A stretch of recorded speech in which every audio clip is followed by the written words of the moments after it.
Riudarenes ja ho té tot a punt per celebrar aquest cap de setmana la festivitat de Sant Ponç 2026 amb un ampli programa d'activitats que fins diumenge omplirà els carrers del municipi de tradició, cultura popular i propostes per a tots els públics. Entre els actes més destacats hi ha el tradicional Ball dels Flocs, una dansa amb molts anys d'història en què els infants del poble esdevenen els protagonistes d'una celebració profundament arrelada a la identitat local. És una festa destacada per nosaltres, és el Sant Ponç, una festa tradicional, diguéssim, no? Que bàsicament fem un ball dedicat als nens i les nenes, que són ells qui el fan, i que fa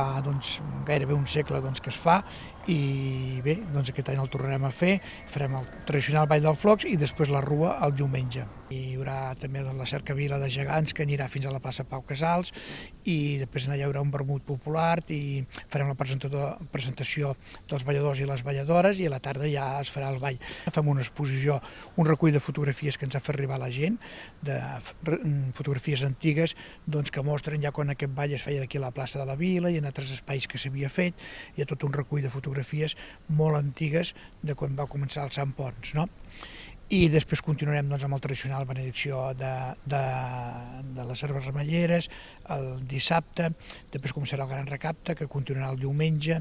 i aquest any també hem introduït que farem un ball contemporani al polivalent el dissabte a la tarda i també ja a la zona esportiva a la Camparra també farem una trobada de timbalers i al vespre farem el Sant Ponç Fest, que és el concert també que vam incorporar ja uns anys en el Sant Ponç i aquest any tenim a Miquel del Roig, els Guassa i un discjòquei DJ Office. En cas de pluja, diverses activitats es traslladaran a la sala polivalent 1 d'octubre, garantint així el desenvolupament de la festa en tots els seus formats.